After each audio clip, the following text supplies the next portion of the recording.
we'll get everybody get in there.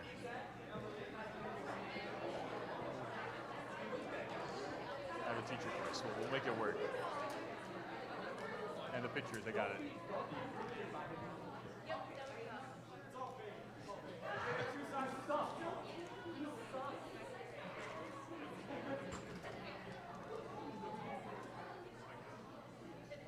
Testing, testing. Can you hear me?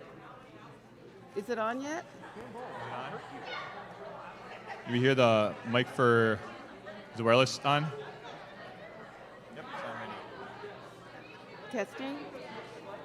Check, check. Can you hear me? Okay. Can you hear me?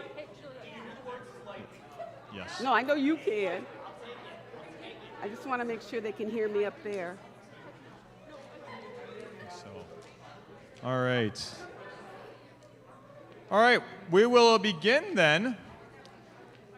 First off, I just want to say thank you so very much for coming today and for being a part of VCLA, and hopefully you got something out of this year.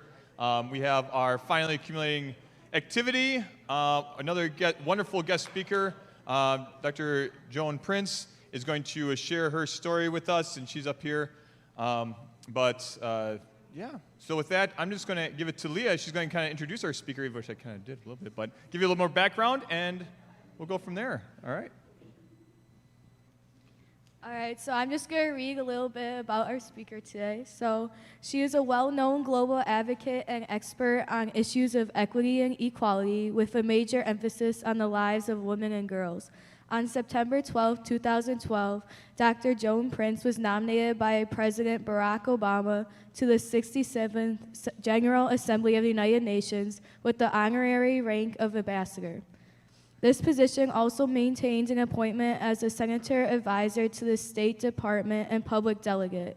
In her roles, she occupied the United States chair in the General Assembly of the United Nations with the authority to vote and deliver statements on behalf of the United States regarding all global human rights policies. Dr. Prince was the first Wisconsinite to be appointed to this presidential service opportunity.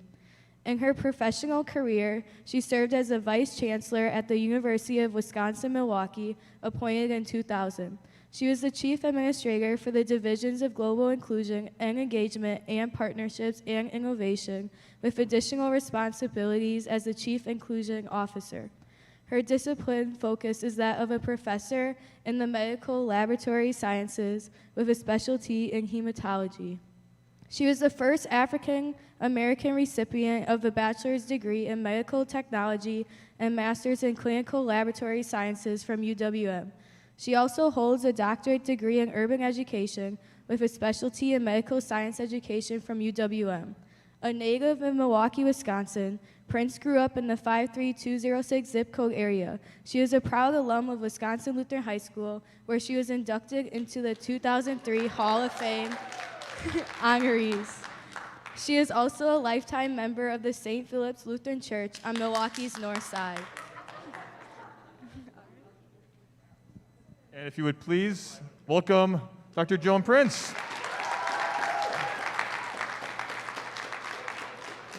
Thank you. Testing. Can you hear me in the back okay? Yeah. All right, good. Leah, thank you, sweetheart. I appreciate you. Thank you so much. Brian, I think Cindy went somewhere. Hi. Thank you. Thank you for everything. And of course, I got to give a shout out to my guy, my friend, my buddy from my church, Mark Moldenhauer. There he is. So I've got this thing on my head that's supposed to be the microphone. I said I feel like I'm having brain surgery or if there's a torture chamber somewhere. So you might see me doing this because it keeps sliding down, but I'm good. It's good to be here. It's good to be here. I always smile because back in the day, none of you were born, okay? I'll just admit that up front. But back in the day, when I came here, the seats were all wooden, and they assigned seats to us when we came into the auditorium. So I sat like 4 rows on this side, so it's kind of deja vu that I'm looking out this way instead of looking up this way. But it's good to be here. I'm going to kind of quickly walk you through my story, and help you understand how I truly believe that coming here and my faith has helped me in my life's journey. And I feel sorry, and I'll say this up front, I feel sorry for people who don't have faith to guide them, because life is great, but there are hills and valleys, and there are just wonderful things to celebrate at the top, but you're going to need your faith for both of them. So just walk with me for a few minutes as I talk a little bit about what it was like from Joan's lens, and then hopefully you'll think about the story that you want to write with your ink pen. And then I'll close up with a few thoughts, and then I love questions. So I want you to think about questions. I know there's a panel here. I'll call them the Inquisition panel. And so they're going to ask me some questions, but I want you to feel free to walk up to the mic and ask me what's on your mind. And I am going to let Brian know, and Mark knows also, how to reach me. And they'll give you my email address if there's just really a question that you prefer not to ask in public, or that you think about something later, okay? So feel free to use that email, and I truly mean that. So I actually remember walking in the doors here. None of you were born again. If I said that once, I'll keep saying that. I'm trying to remember, because it's been a little while. I was 13, I believe, because I think I got out early. I think I was 13. And I remember coming in here, my brother and I, there were 5 African-American students that walked in that door together. And I'll be honest, I didn't want to come here. My dad made me come, okay? I didn't want to come here. You know what? I'm so grateful to him that he made us come here. It was, I think, the best journey that I could have ever been put on, and I'm going to tell you why. When I left here, I left with friends. I didn't start off with friends here, except for the couple of us that came from St. Philip's, and we had one person that came from St. Marcus. It was not fun the first 2 years. It was a difficult year. It was back in the day, as they say, during the civil rights movement, and it wasn't easy. But you know what? The people who I ended up growing very close to, the teachers that I grew close to, they stayed my friends. And I actually know 3 people that I went to high school with, besides my core group at my church, but that we keep in touch. So you make those lifelong friends here, and they'll understand your faith. You don't have to explain it to them. When you demonstrate it, they'll understand why you do it. So if you have those friends, and if you are here and you don't have them yet, but you're developing them, I would urge you to do that. I did that. And I ended up knowing that throughout life I would need them. I left here, went to college, but it was interesting. When I was at college, because I lived here, I had a home church to go to. So both my parents were alive at the time, and they instilled in us, you go to church. So whether they were around or not, if I was on campus, I was at UW-Milwaukee, at UWM, they had campus Lutheran places to go. So there was no, well, I got to study this weekend. Yeah, you had to study, but I also would run over to the Lutheran campus office there, the Wells house, where they house a number of the Lutheran faiths, and go to a service that a visiting pastor would have. And trust me, I needed it. I needed it during times when nobody knew I was praying, but I was praying. You know, Lord, help me with this test. Lord, help me get through this. Lord, help me through my first job. And that was faith. That was my faith journey that really helped me get through this. I remember my first professional job very well. I was 26, and I went to work at a hospital laboratory, because that's what I went to school for, medical laboratory science. I loved math and science, and I liked, solving mysteries. And I'll never forget, after about a year and a half, I was asked to be the supervisor of the lab. I was 26 years old, 27 by then. I had no clue what it meant to supervise. Nothing. I didn't know. But at the end of the day, I said, well, you know what, God? This is what you brought in front of me, and I know that you will never leave me. I'm going to make mistakes. I'm going to need you to help me through those mistakes. And I'm also going to have a few victories. I mean, I'm not Sad Sally. I'm going to have a few victories in this as well. So, be there with me. And I said that prayer, and I lunged right in. And I did just that. I did some wonderful things, and I made some mistakes as well. But it's okay. Because when I wrote that part of my story, it was okay. Because God never let me down. That doesn't mean that I didn't have difficult times. It just meant he didn't let me down. I was there. He was there when I needed to talk. I never saw the Lord, so I won't testify to that. I never heard a voice from above say to me, Joan, make this choice. But I always knew that I wasn't alone. And for me, that's really where my faith came in. I had a lot of fun with the jobs that I had, but I want to tell you this story quickly. So I had my jobs. I went from the laboratory over to another job at University of Wisconsin Medical School, again, being one of the younger faculty there. So, you have to prove yourself, and there were highs and lows, but all in all, really, really good. But the story I want to share while I was writing all of these pieces of my life was the story about when, at that time, President Obama called. You're going to love this. So I was at a train station, true story, train station in North Carolina. I was doing a fellowship, and I did it for 1 year at the University of North Carolina system. So you got to visit all the different campuses throughout the state, okay? And they've got this great train system that goes from city to city, not like in Wisconsin where you have to hope and pray a train comes once a day. You can go from this city to this city in North Carolina in the same day. It was wonderful. So I'm waiting at the train, and yes, I will admit, I still had a flip phone. I did. I still had a flip phone. My niece shamed me into getting one that wasn't a flip. But at that time, I had a flip phone. Ring, ring, ring. The phone rings. I see the train coming. I'm waiting to board. This voice on the other end of the phone says, could I speak to Dr. Prince? I go, well, this is she. And I thought, this sounds a little bit like my friend. And then the person said, hi, this is so-and-so. I'm calling from the White House presidential personnel. And Mr. President would like to have a conversation with you. You know what I said? Yeah, right. And I hung up. I thought, do you get those calls all the time? No.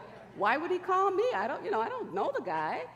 So I hung up. I thought it was a joke. Like one of those calls from Nigeria, can you loan me $1 million because I'm stranded? So ring, ring, ring, ring. Phone rings back. And the guy is laughing hysterically. He goes, this happens to me all the time. He goes, I'm used to it. So he said, are you in a place where you can speak freely? I'm like, no. He goes, well, I'll tell you what. I said, I'm getting ready to get on a train if this is truly the White House presidential office calling. And he said, let's do this. What time can you take a call? I told him. So long story short, he called back. It was hilarious. So he's laughing, I'm laughing, and when he said, Mr. President wanted to know if you had time to come to D.C. and have a conversation with him. What do you say? No, I'm busy. Yeah, I can get there, when do you need me? So at the end of the day, I was offered the role of ambassador to the United Nations, the U.S. ambassador to the UN, which meant that I had the wonderful honor and pleasure of occupying the United States seat in the General Assembly of the United Nations. So I got to deliver, policy statements. I got to work on those issues, human rights issues that affect all of us, whether you live on a different side of the water or even if you live here in the city. It was just a wonderful honor. But where my faith comes in, is the day before my first day to occupy this seat.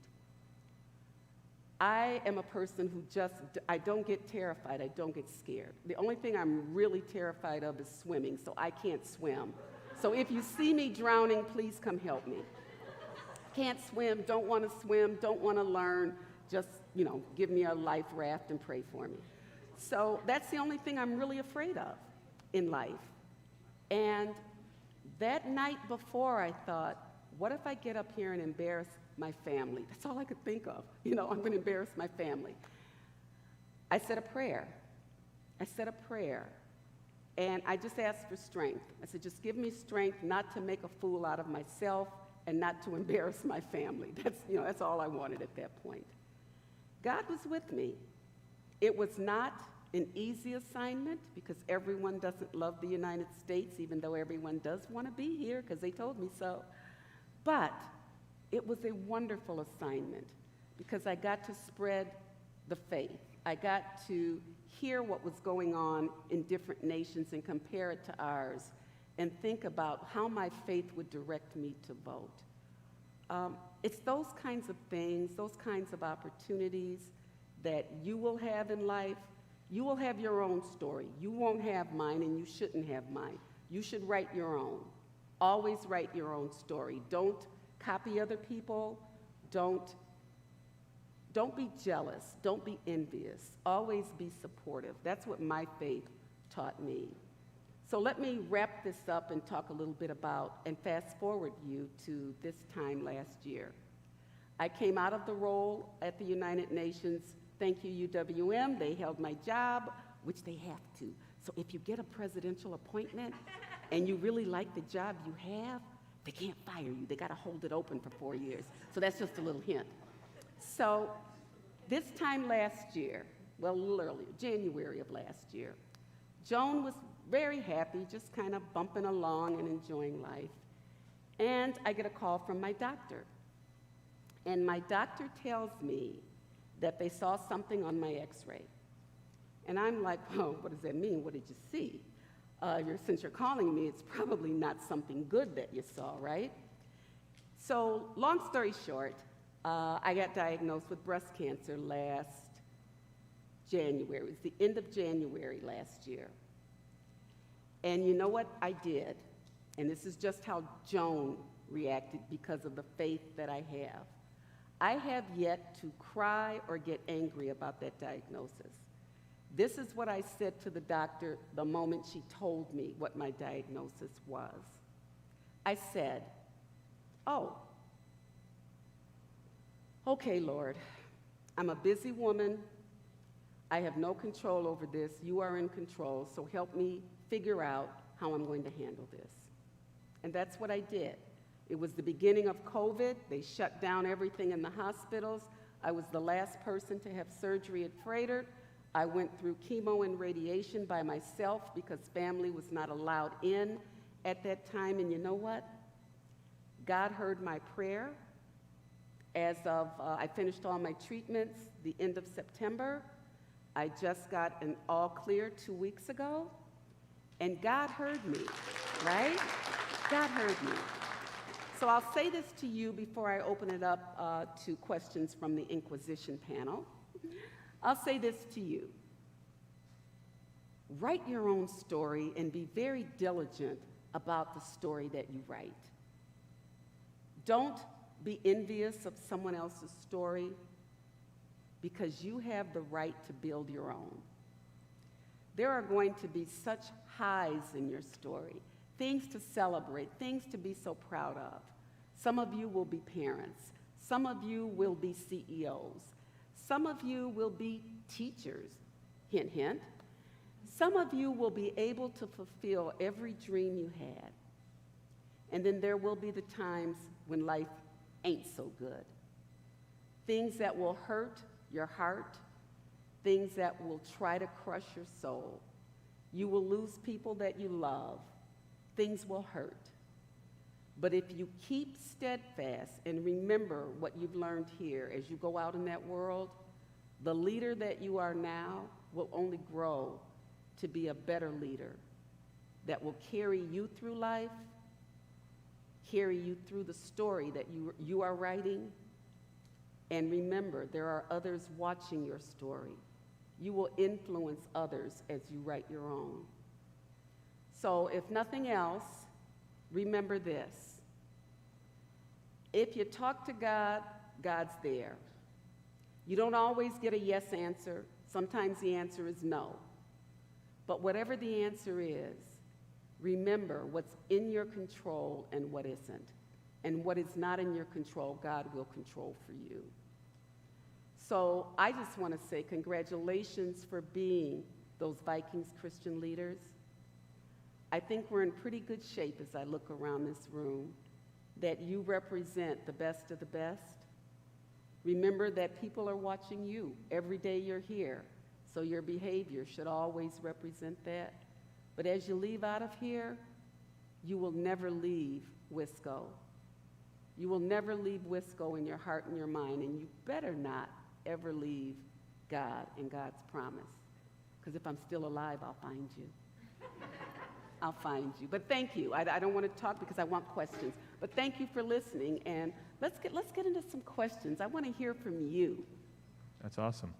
All right, well, we have our Inquisition panel. The Inquisition All panel. right, we'll start with Lauren. You want to start us off? Yeah. Throughout like your career, has there been anyone that's been a big role model to you? So I think what you're asking is, throughout my career, has there been anyone who's been a role model for me? Nobody does anything alone. So if you think that that's true, so you're a 4.0 student, you think that life, you're going to do everything alone. Wrong answer. Wrong answer. Because the 4.0 student doesn't always get the job because life's not fair, right? So I have had so many role models that I can't even begin to tell you. I get asked this question a lot. And I always like to help people remember that my role models are from all different backgrounds. So I have role models that happen to be African American. I have role models that are white men, white females, Asian, African, you name it, and intergenerational. Because to me, that's the best part of life, is having people who I look up to. Just because you're a certain age doesn't mean you stop looking up to people. I have a 20-year-old mentor who, believe it or not, made me get rid of that flip phone. And someone who helps me with my I'm just in awe of her, of what she can do and what I'm learning from her. So I have a lot of role models. I hope that I have a role model until the day I die, because to me that's important. It's important to be inclusive and not exclusive, because that's just the best world that God gave us. It's the best world to live in. So yeah, I have a lot of them and not just one. So you may want to think about that too. How many role models do you truly have? And how can you utilize them when you need to? Because you will need them. You will definitely need them. Hi, I see you looking at me. What's up?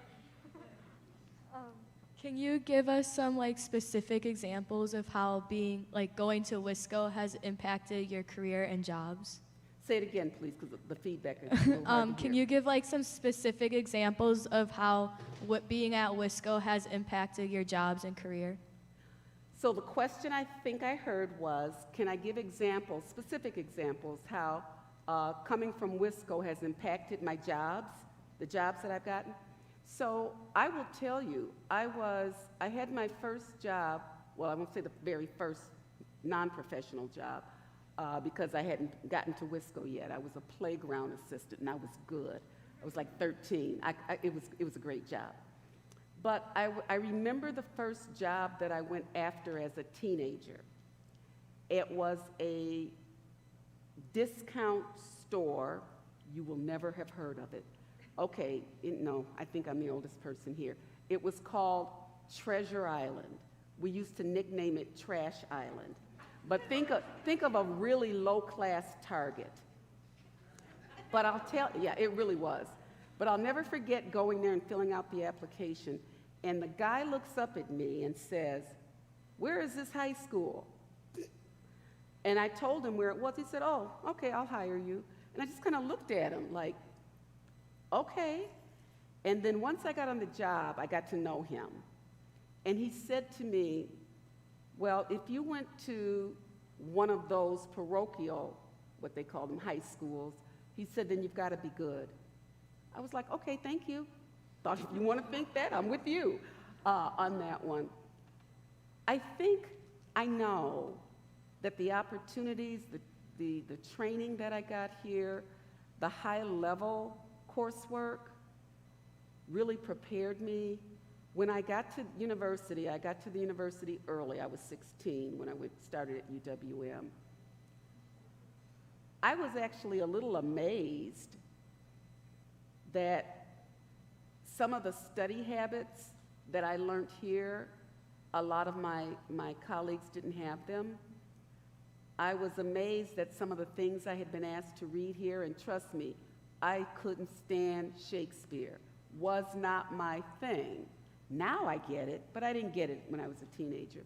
But what my point is, there's so many great opportunities here that you don't think of now because you just don't know. You're not out in the world yet.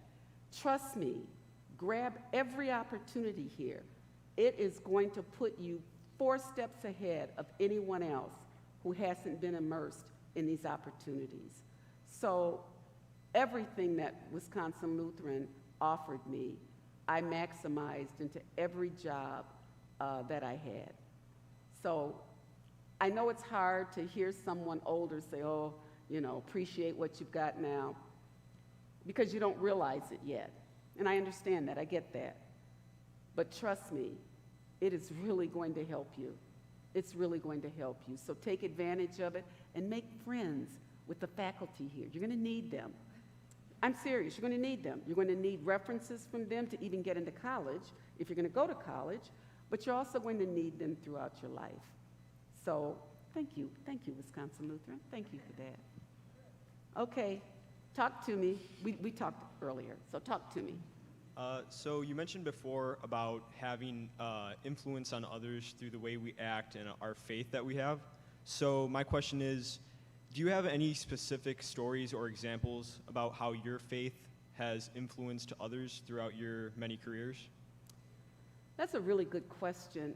You know, the one that comes closest to mind, asking for examples about how my faith might have influenced others, was when I got my cancer diagnosis. And remember, I said that I had to go through it alone, meaning you couldn't have anyone in the chemo suite, you couldn't bring anyone into the hospital for radiation or surgery because of COVID.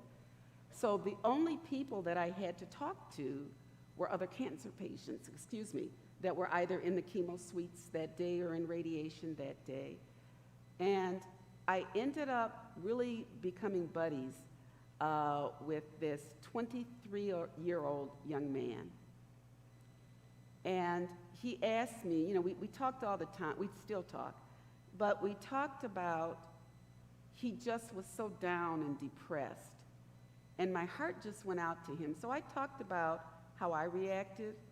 I talked to him about you have to believe in God and believe that that which is out of your control, that higher power, that being that I believe in will help you too. And I think it helped him truly get through it. I was teasing him because about 2 sessions later, we tried to book ourselves for chemo on the same day so that we'd get to see each other. And I was teasing. I looked out of my suite and I saw him and waved. And I'm like, what you reading? And he held it up, and it was a little Bible. So I just gave him a high five. I didn't want to come off too hard because I thought I wanted him to keep reading it. But I gave him, you know, the high five. And you never know who's watching you. So when you say things like that, you don't know how it influences people. So that's why your behavior is something that always has to be the best. I'm one of those people, I thank God before I eat my food. You know, I've seen too many people who are hungry. So before lunch, before dinner, before breakfast, and in a professional setting, you know, you have corporate CEOs sitting around you, and you're the only one. I'm not obvious, so I don't start, you know, Holy Father, you know, bless this steak. You know, I don't do that. What I do is I just look down. In fact, sometimes I don't look down. I just close my eyes for 6 or 7 seconds, then open up my eyes and eat. And I'll never forget someone said to me, "You pray every time you eat. I've watched you." And I just said, "I do. I'm thankful. And it's really a prayer for those who don't have the food that I'm blessed to have." And I let it go. So you never know who's watching you, so you have to continuously show examples of your faith. Thank you for asking that. Hi, you. Hi. So what qualities of leadership have you found to be most valuable throughout your career? So what qualities of leadership? Here we go. Are you ready? Listen more than you speak. Listen more than you speak. There's a reason you have what? 2 ears and 1 mouth, right? Listen twice as much as you speak. You would be very surprised if you truly practice the art of listening, what you will hear and that what you usually miss when you don't stop, pause, and listen to what someone is saying. It took me a little while to learn that, but when I did, because if you supervise employees, if you are the leader over other people in your professional life, you have to listen. You have to hear what's on their mind. So that's one thing, that trait I would urge you as a leader. Please learn that. Please develop that. If you do that, just try to practice it more. Listen more. I think the other trait that has helped me as a leader is I don't take credit for my team. I always give credit to them. I don't care if it was my idea, if I came up with the idea, I don't care. All I wanted, because I just retired. All I wanted, I love saying that, I just retired. All I really wanted was for my team to get credit, for them to feel included. So another trait is help the people around you feel included. Don't be boastful, but don't be bashful, because leaders lead, right? Leaders lead. If you see something that isn't right, what do you need to do? You need to speak up, and you need to try and figure out, should you help to change something? The final thing I'll say about traits is just something that I always remember, and that has helped me as a leader, and that's sometimes it's better to be kind than to be right. There are going to be many times you're right and the person you're talking to is dead wrong. But sometimes it's better to be kind. You don't have to point it out.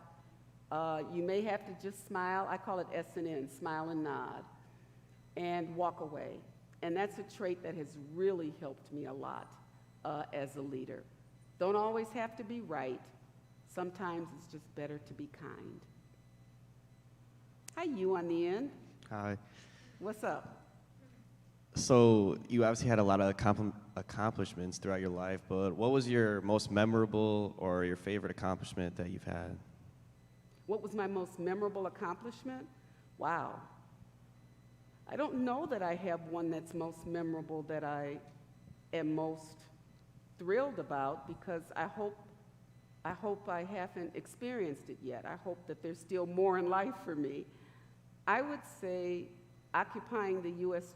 seat at the United Nations was probably one of the biggest highlights for me, because I got to know people from all over the world. I got to work with other world leaders. It helped me understand even more that we as human beings, no matter where our zip code is, no matter what nation we live in, we are 99.9% alike. And the tenth of the percent that makes us different, that adds diversity to our DNA, that's just so unimportant. Why can't we get together on the 99.9% that we're alike? And I think that that memory of working with just other people in the United Nations is probably the most memorable one for now. I'm not done yet. Not done yet by a long shot. Anything from out there? Do we have time for one more? Yeah, let's do it. I don't know if anybody else has any questions from out in the gallery, not the Inquisition. So thank you very much for your Yes, comments from thank those. you. Those very good questions. Anybody? There's a microphone over there. If anybody has any questions, we have about 5 minutes remaining. So if you have a question, you can go to that microphone over there. You can ask it. Thank you. And yeah. If you don't mind saying like your first name and at least, I don't know, because I think there are juniors it and on? seniors. Yeah. Okay. I'm Olivia. I'm a junior. I was just gonna ask you what kind of advice you had for like Okay, times see, I that- can't hear her. Can you understand her? If not, just come here and ask it, and then I'll tell them what you said. Oh, that's it. Thank you. what Hi kind of there. advice do you have for the times that you like messed up in leadership positions, or like you said you made mistakes and you picked yourself back up? Like, can you give examples of like things that you tried to do to pick yourself back up from mistakes you know you made? Could you hear? I'm It's, sorry. there's a lot of bad feedback up here, that's all.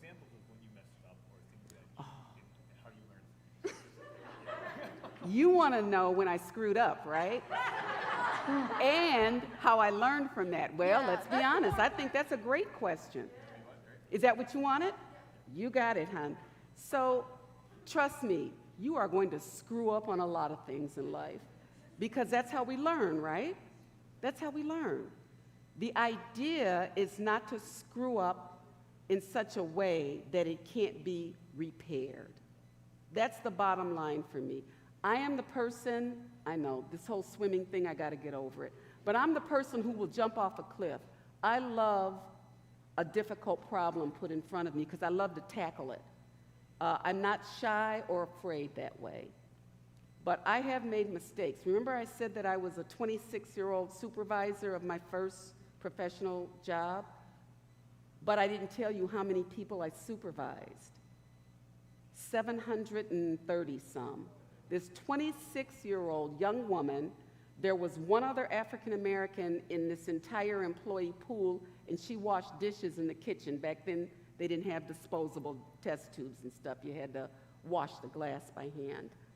I made mistakes because I was new in a professional leadership role. And back then, there was no word like mentors. You weren't provided a mentor in a position. So some of the things I did wrong, I learned that, specific examples, I learned that because someone says something stupid to you, doesn't mean you say something stupid back. Sounds simple, not so simple, depending on what they say, right? I learned, and it took me, I had to learn how to manage and handle myself, but still appear as the leader because people are looking to me to solve these issues. So, I've made mistakes, and I will always make mistakes. We're human beings. I think the issue, when you make a mistake, the solution is try not to make what I call a fatal mistake.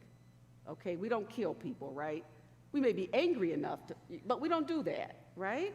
That's a fatal mistake. It's a fatal mistake. The odds are really high. God will forgive you, but you're going to spend some time in a not so nice place. That's a fatal mistake.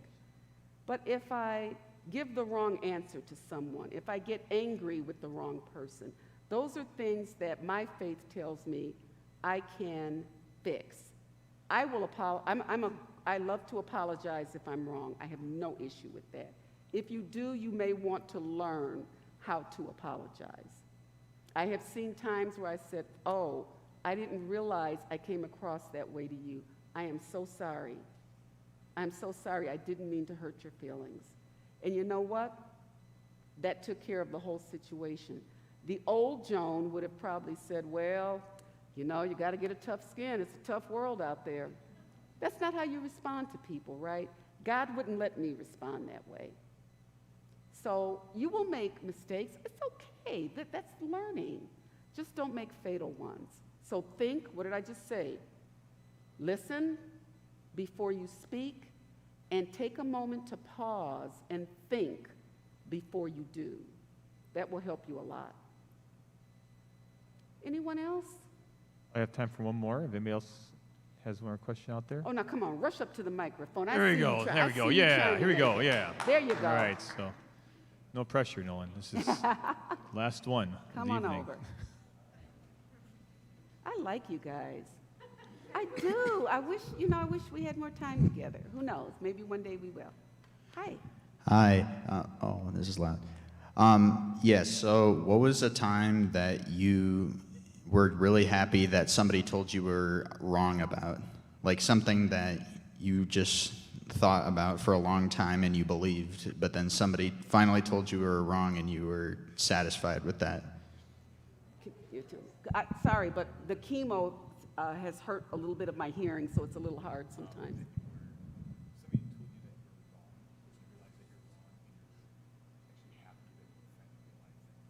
That I was wrong? So a time when someone told me I was wrong and I was happy when they told me I was wrong or something similar, well, I'll tell you, that's happened a couple of times. And that's okay.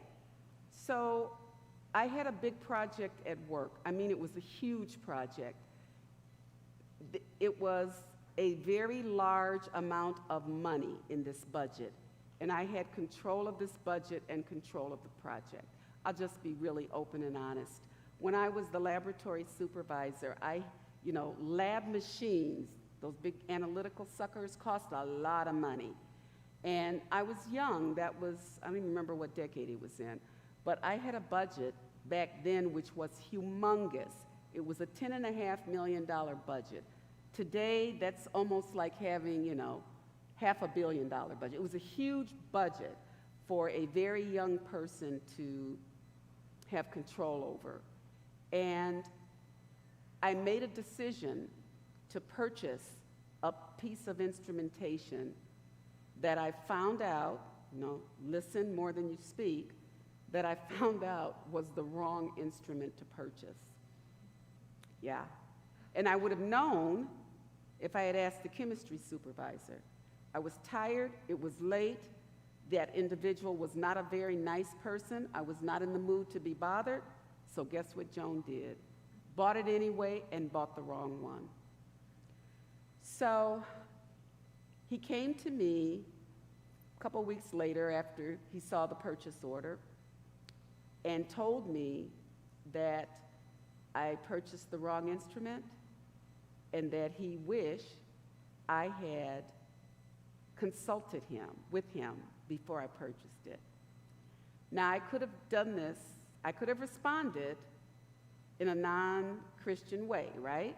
I could have said, look, I'm the leader, you are not, bye-bye, deal with it. No. I call it Lutheran up. I Lutheraned up and said, I am really sorry. I knew I should have consulted with you. But you know what? And I'll just tell you his first name so you can never find him. But you know what, Jeff?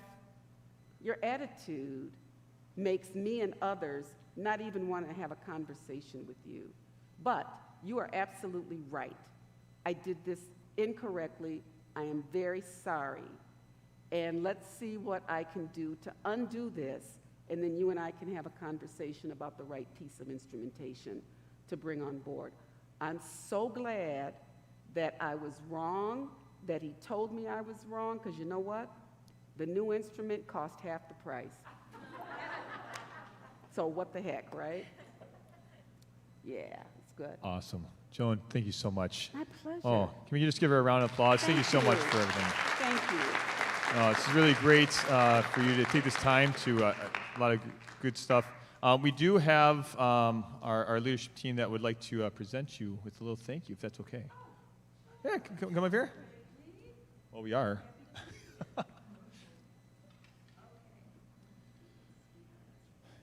so I'll give this to you. A whistle face mask. You have no idea. I looked through all my face masks and it's like, well, they're red. That's the wrong color. That one on. Hi. Hi, we just want to say thank you for coming today and taking time out to speak to us. Yeah. My pleasure. I love the nail polish. Oh, thank you.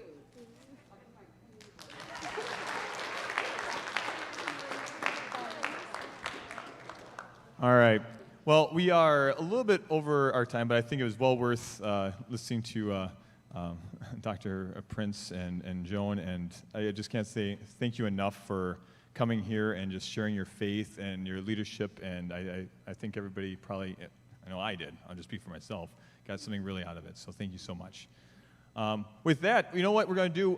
We would like to take a picture, because I think this would be kind of cool. All right? Now, this is what we need, though. We need to have everybody over there. And if you're watching the live stream, I'm sorry, you can maybe take a picture of this when you're doing it. But if you would come in the middle right here. So everybody on the side, come in the middle, because we're going to do like a little selfie with Prince right here. All right? You're going to take it? Okay, you're going to take it. All right, so we're going to take this. We're going to try to get it right there. Okay? So if everybody comes in here, you can stand up. Or if you want to get a little closer so we can kind of see this. Come going down. All right? Can you see it? I have to get down.